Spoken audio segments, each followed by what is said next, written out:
Welcome to the F.L.O.E Podcast. I'm your guest star today, Amaya, and we're gonna get rolling with the questions, right, though?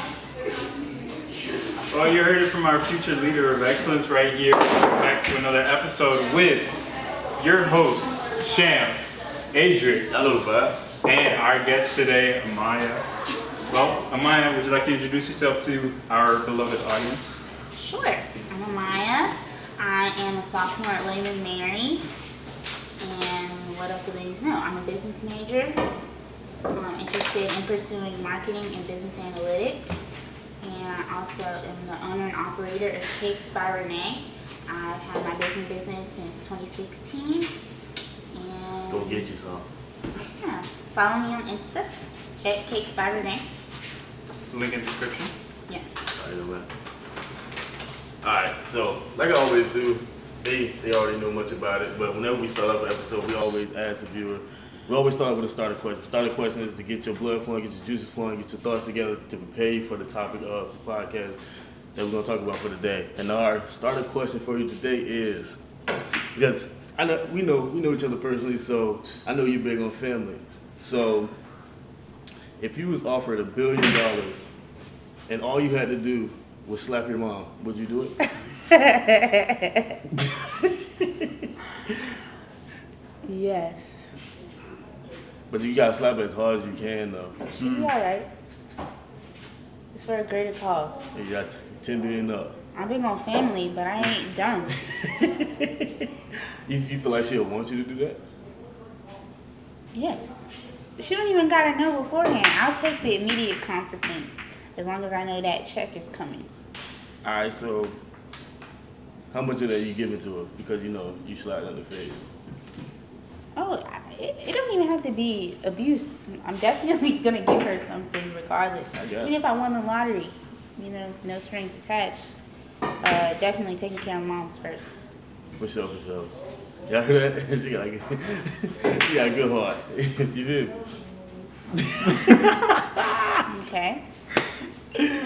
Oh, it's that. Yeah, that's on the jam. This how y'all do business over here. Sorry, no, look. The past few episodes, we've had a bit of commotion, okay? So now I'm just preparing myself to expect the unexpected. Okay. Now this episode I know is going to be a little bit on the serious side. I mean, probably not, but we're trying to keep it light here. But, I mean, just to get us off started, I mean, you mentioned you have a baking business, right? So tell us a little bit about that. How did it get started? How did you want to start baking? Give us a little rundown.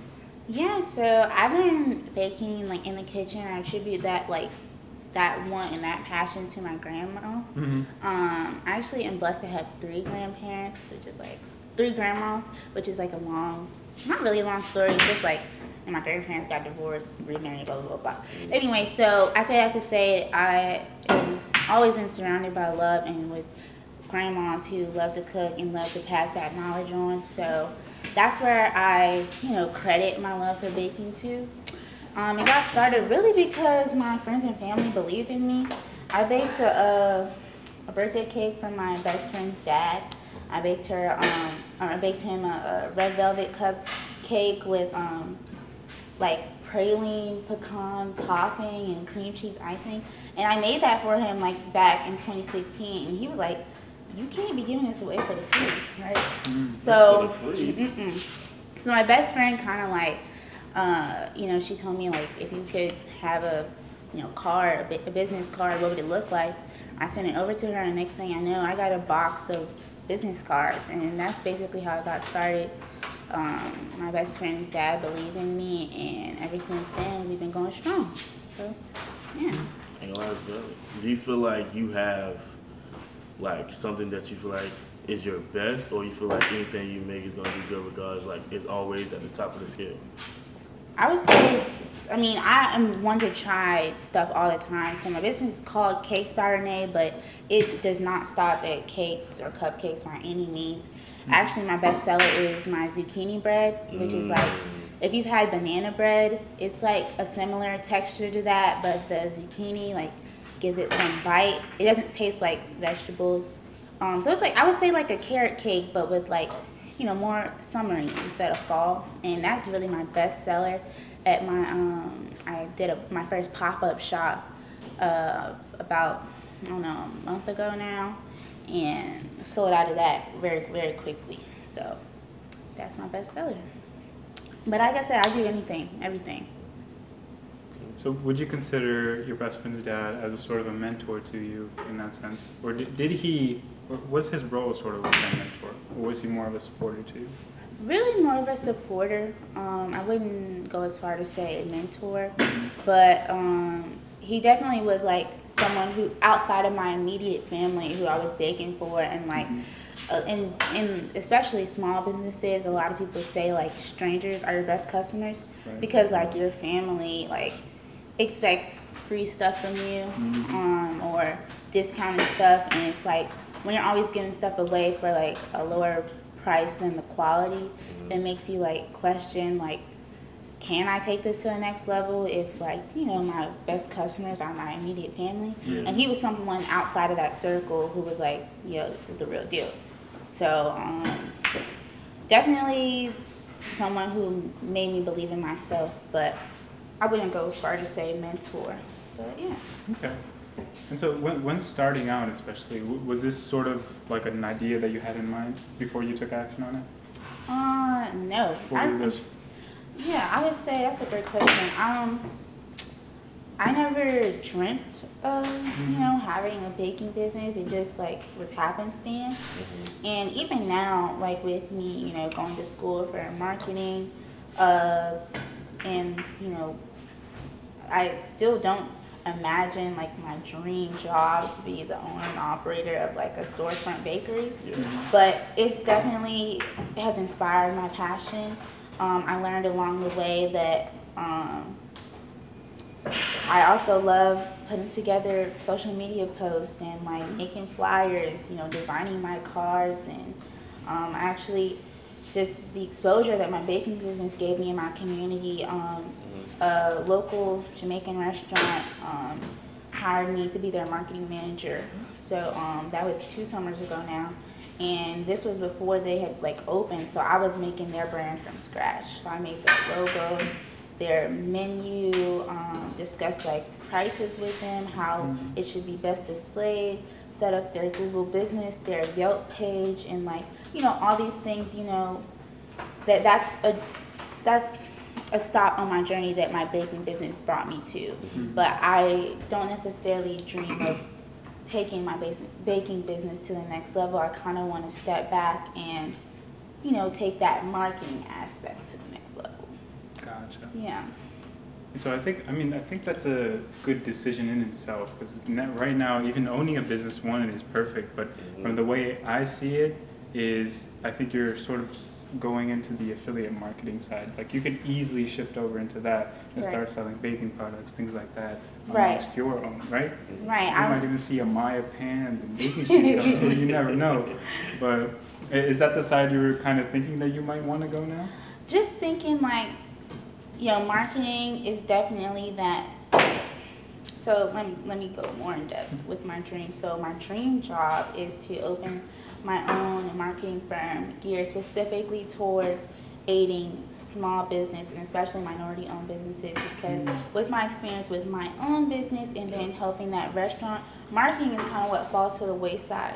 Because when you own a small business, you're having all these hats, manager, accountant, inventory, all these things, and it's like, what do I look like making a Facebook post at the end of the night?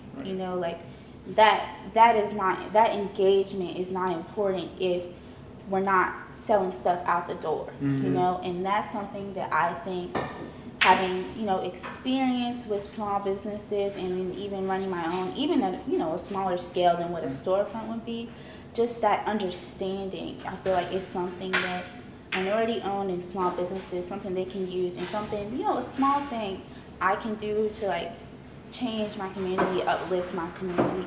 So that would be my dream.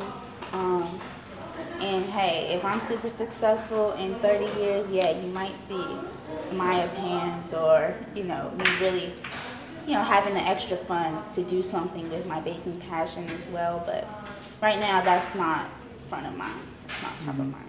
If you see, but but if you see your bakery business taking off, like starting like now, and it starts to blow up real big, would you consider that? Would you consider like going full time and heavy on that, and then have your real dream to push, kind of like, I won't say push it aside, but like that's something else that you put kind of in the back burner? I would say no, because I don't see that sustaining me. I see, the greater knowledge that I get from, the greater knowledge and opportunities to help others that I get from, starting that marketing firm is greater than what I can give in a baking business. And really, I guess aiding others is really what is driving me right now. And baking business is what's bringing in the money. That's my side hustle right now. So it's just like, if you win the lottery, if I won the lottery tomorrow, I might take a break from college, but I still want to get my degree, just because of that. Like, you never know what could happen. Yeah. And that's kind of how I'm feeling about my baking too. Even if it does blow up, I get TikTok famous, whatever, I'm not dropping out of school, This is what's important. You a little sad hustle, like, not a little sad hustle, but you're famous off like TikTok and stuff like that. That's pretty much like a job, because like at that point you become a influencer at that point, right. A public figure. So now you got everybody else watching you. So now whatever you do dictates everything. So, and with cancel culture nowadays, one wrong move and you're done. So definitely you got to think of that longevity piece. And I know you mentioned this before, so I wanted to bring this point back up. You said running a small business, it's all about the experience, especially in the marketing side of it, because that will benefit your small business, any small business out there. Yeah. So, and then you also said you're majoring in finance, right? Or not finance, business, right, business analytics. So in the sense that, since you've had this small business of yours for how long?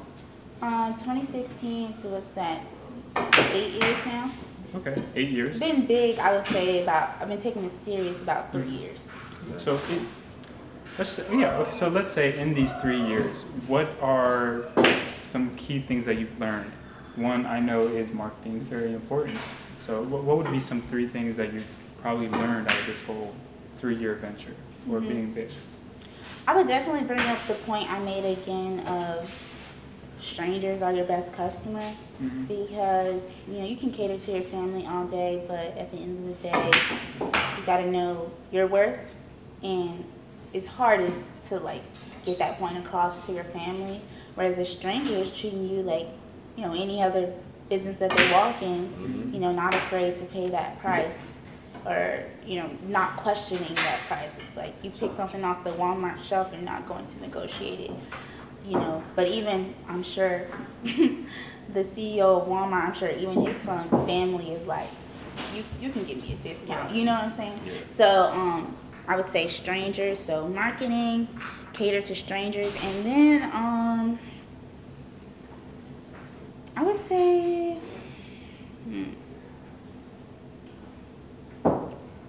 not being afraid of failure, because, listen, even, having I won't say a real job because I value what I do, but a job that is traditional, even having a traditional job, it's hard out there. It's hard to make ends meet. And especially in the food industry, ingredients, you're dealing with a lot of variables, ingredients, one bad review, blah, blah, blah. Sanitation. Right, all these things. One thing can put you out bad.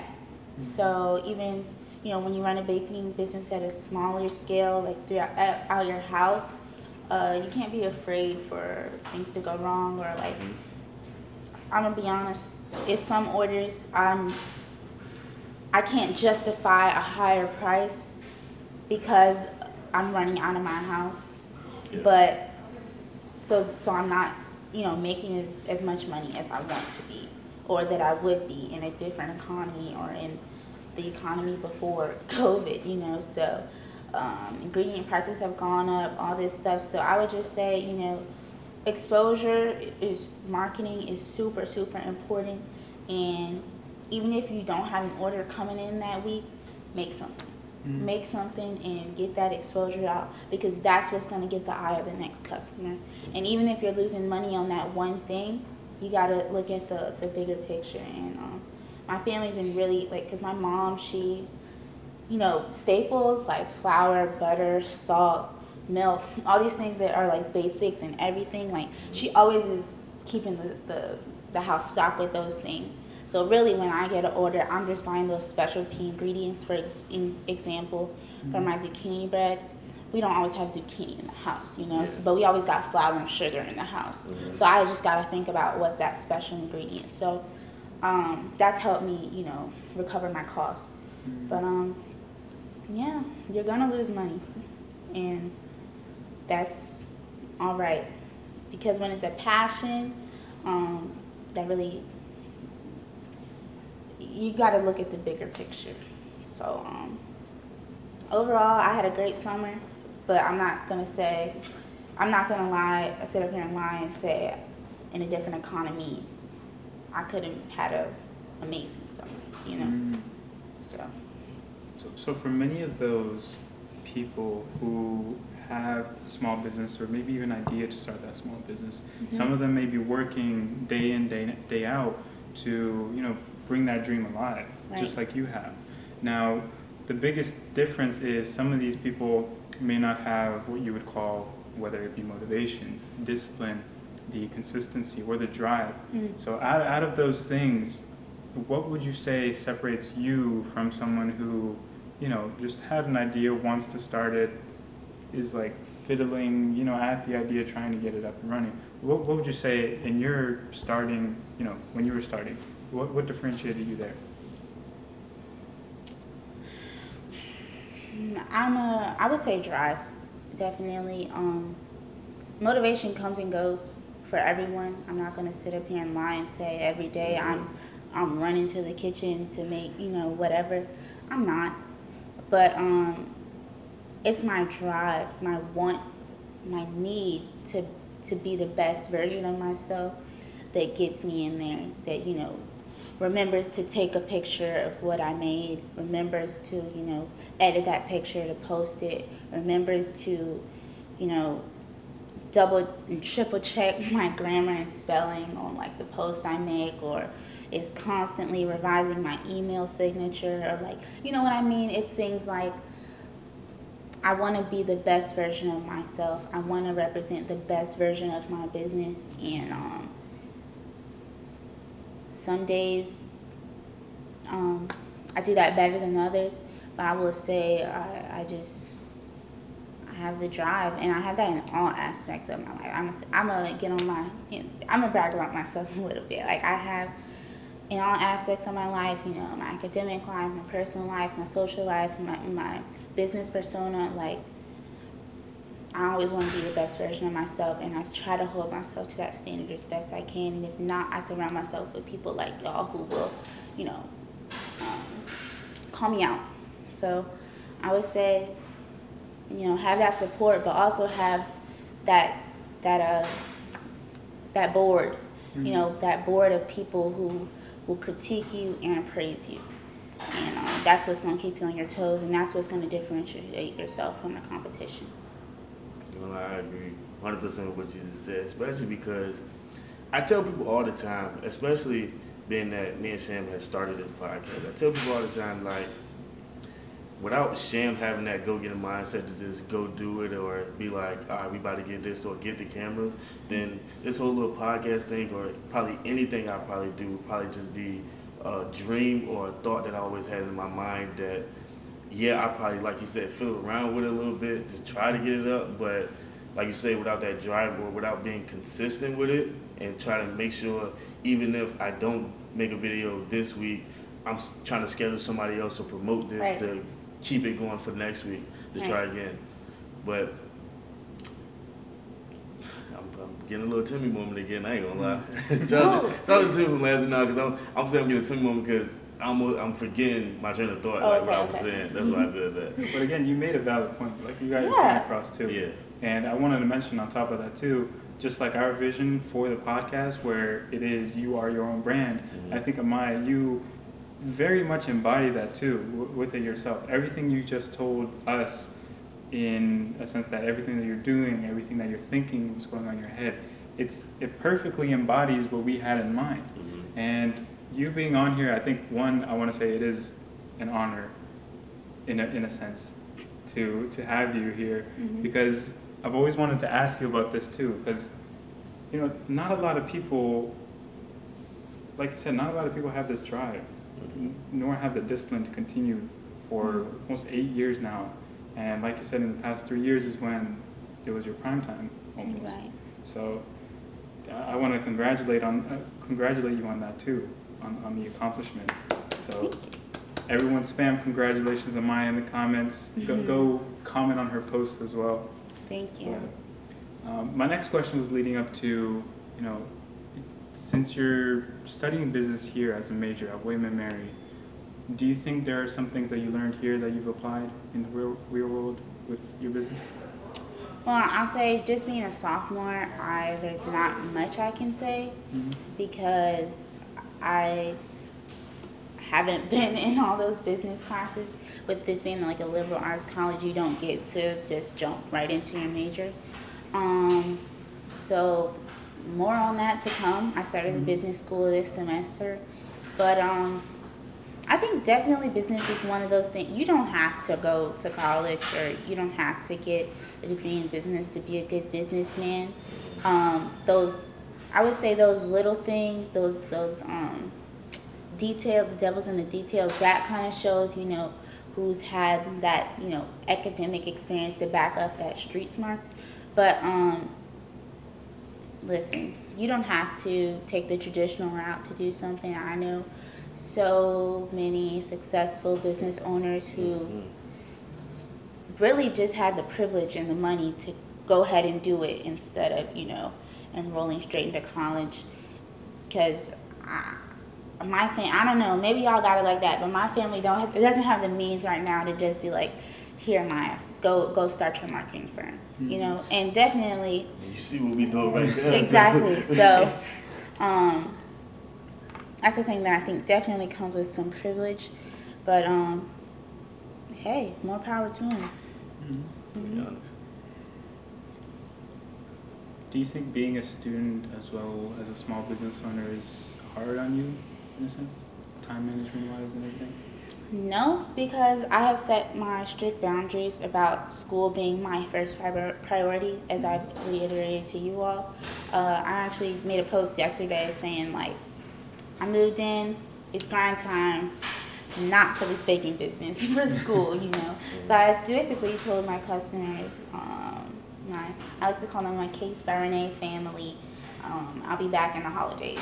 But, yeah, so it's just about setting those boundaries. Someone actually texted me yesterday saying, hey, can you make this, that, and the third? I'm sorry, I can't. But thank you for thinking of me, Yeah. So, I don't know. That's just not something that's feasible right now. But I can always make something for y'all. Oh, most definitely. But I smelled it yesterday, and I can't. Not a big scale while I'm in school. Yeah. How does that make you feel, though, knowing that you're in school right now, but you also, I know you said, you appreciate that they was thinking about you, but, what is that feeling of having someone who's had something that you produce within your business just ask you, can you do this or can you do that? Right. What is that feeling like?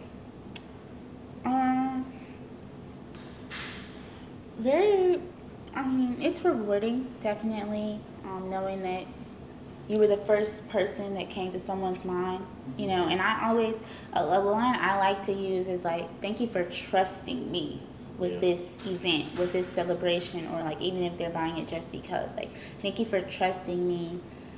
I said my slogan is making your sweet dreams come true. Thank you for trusting me to make your sweet dreams come true, because there's so many people they can go to, and I promise my prices are higher than your local Walmart or U-Crops, whatever. But they thought of me first, and so that's very rewarding, and I try to just keep them coming back with that consistency. So what I'm hearing is we really need to try something. Because this sounds like 10 times better than the local Walmart. Exactly. You eat a piece of that cake, you already feel like you're about to throw up. That's how bad it is. Yeah. You Well, taste CakesByRenai, you think you're at grandma's house.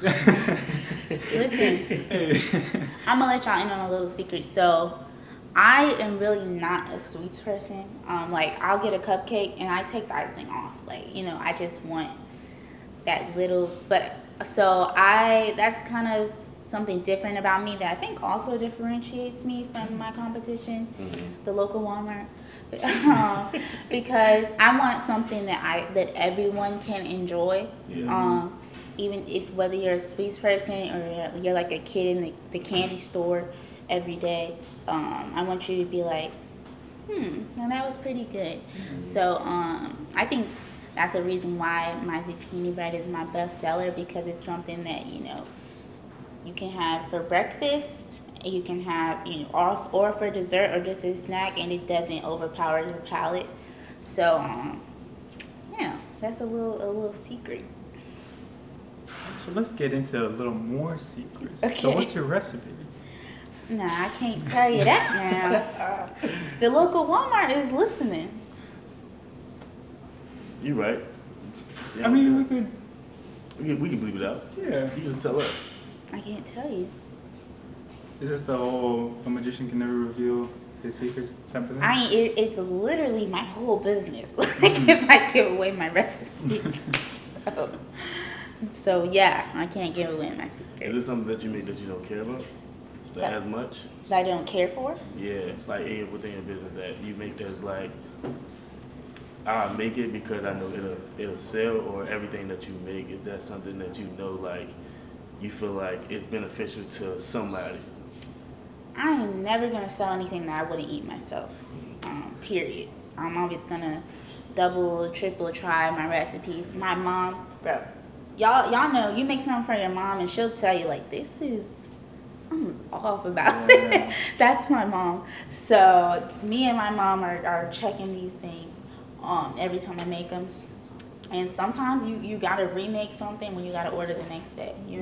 That's just how it is. So no, it might be something I don't want to eat the whole thing because it's so rich or it's so good. You gotta save it for later. But no, I'm never gonna sell something that I'm not gonna eat. Yeah. I want to take a little pivot here now, because you did mention like your quality checking, and that's, especially as a small business, I know Costly. exactly. Right. And so pivoting here, how would you have you had like the experience of handling bad reviews sometimes? I'm not, of course, I don't expect it, but is there an instance where you had to? How did you handle it? I'm blessed to say I've never got like hate comments or whatever. Like at least no one's been bold enough to like, because my mom is also on there. My family's also on there. Anyway, but I have had like I did a cake testing, so a lady was coming to taste cakes for a wedding. Mm-hmm. I was one of her potential wedding cakes, and I was like, this is a big deal, This is a big deal.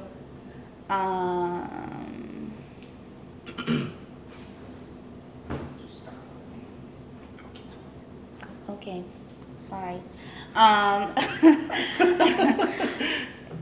Anyway, she came for a wedding cake testing, and she was like, I feel like I made this mistake in hindsight. I shouldn't have done that. But I was trying to give her the most, options, the most combinations. Mm-hmm. So I had the cakes, the different flavored cakes with no icing on them. Because I wanted her to taste them, for what it is. And then I had the different icing choices, for what what she might like. Yeah. And she was like, I just this piece is it. I feel like it needs something, it's not.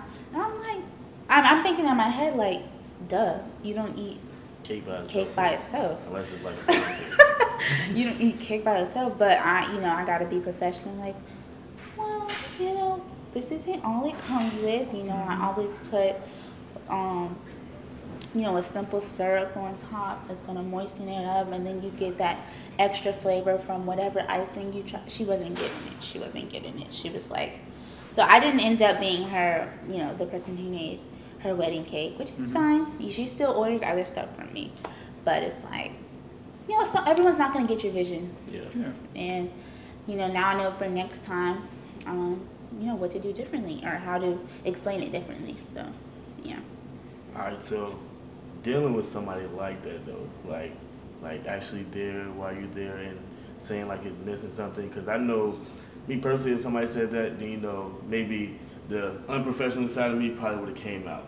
Not saying that I don't know how to be professional, but at the same time, it's like when it's something that you value, especially something like food or a sweet or dessert or something like that, that's something like you put your time and effort in that to make sure that it tastes that the quality of the whatever you made is up to par. Right. So how do you have that control to where it's like you don't go off or jump from professional to unprofessional? I would just say, like, it really wasn't an option, honestly. Like I said, if you're always striving to be the best version of yourself, I don't, if I had, gone off the rails during that interaction, I might not be able to say, oh, she's also ordered other stuff for me. I just wasn't the person for her wedding cake, So you got to weigh what's more important, me letting her know how I really feel, or keeping this potential customer, because even if it isn't for right now, I might, another season, it might be something else that she wants from me. So listen, that's just with all businesses, them people at Chick-fil-A, they be wanting to go off, okay? But they can't. They gotta say, my pleasure. Especially when Chick-fil-A put pickles on my sandwich after I asked for no pickles. But hey, Chick-fil-A too. Look, we already trying to get the Scooby snack deal. But what they gonna hand it back to you with a smile. My pleasure. Have a nice day, and sir. that's why we appreciate you, Chick-fil-A. So Chick-fil-A, if you trying to send us a sponsor deal, hey, come our way. Tell your people to call my people. Really. We've got an entire bake shop right here who could sponsor us. You never know. We gonna talk after the show. I told y'all, send me a follow-up. Sometimes you got to keep that behind the scenes, because next thing you know, we might have one of her products on the show in the next episode. Listen, I got a fellow YouTuber. Wink. I'm about to get on his show. Link in the below. What's it called? Link down in the description. We're gonna leave it down there. What's it called? Front row seats. Follow him. Catch me on there. See, now we're just getting a shameless plug all over the podcast now. Okay. Okay, where's the permission at? Can I plug? No. But, So, no, that's a very interesting way of, dealing with that sort of people. Because a lot of people, again, they don't have the, what would you call that? I would say poise, or like just, what's that word? Patience? Not patience, but like tolerance. Discipline. Discipline. Yeah. All the great words, but tolerance too. Yeah. So business aside, how would you deal? Everyone has sort of like negativity in their life, right? Mm-hmm. Is there certain ways that you deal with your own? Especially, I know with customers, you probably deal with many negative customers as well, because they're out there, right? Right. So how do you deal with negativity in the world and in your own life? I would say I'm still on a journey. I'm not perfect at all, and I really let things kind of get under my skin and you would never know it's bothering me. Mm-hmm.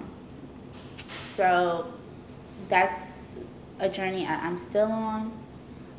But with baking, I don't know. It's kind of just like I can just roll it off my back and be like, business is business, whatever. But in my personal life, I haven't reached that level of like, I don't know. I haven't reached that level in my personal life, so I don't know. Get back to you. All right. Yeah. So what I'm hearing is another episode with Amaya herself, and hopefully we'll have a cake by then. F.L.O.E Podcast. Not even a cake. We want the zucchini bread. We want it all. Just give us samples. We'll see. Can F.L.O.E Podcast make a special request of what we want? Not on camera, because you might be disappointed. I mean, let us know. Let the viewers decide. How about that? Are you up for that? Letting the viewers decide? Okay, but you get one choice. So you get, they can decide, they can vote, but I'm making one thing. We ain't doing tasting. No, you're right. Okay. One thing. Right. Because we just talked about my costs now. Yeah. We did. I mean, again, Chick-fil-A, Scooby-Doo. Hey, We're waiting. That's what we need. Scooby Snack's the best snacks. I go to Chick-fil-A every day. Over the summer, I was at Chick-fil-A every single day. Large fry, chicken sandwich, no pickle, add American cheese. Throwing some nuggets in if you want to. American? Yeah. Dang. You gonna get American cheese? I'm a pepper jack girl myself. Mm. Yeah. American, On that's the regular? basic. On the regular chicken? Everything. Subway, Publix, Chick-fil-A, they know I'm the pepper jack girl. I'm gonna stick to American. That's you. To each his own. If you like it, I love it. Exactly. See, y'all heard it right there. She loves American cheese, and she values it over pepper jack. That's not what I said. Before this argument gets heated, let's just go ahead. I just want to say. This is how I deal with customers. Take notes, y'all. Take notes. But Amaya, I really want to thank you for coming on today's podcast, and of course, also keeping in mind if you wanted to come on to other podcasts, because again, viewers decide. Put in the comments below what should she make for us to have on the podcast next on the next episode. And in fact, we'll leave it up to y'all.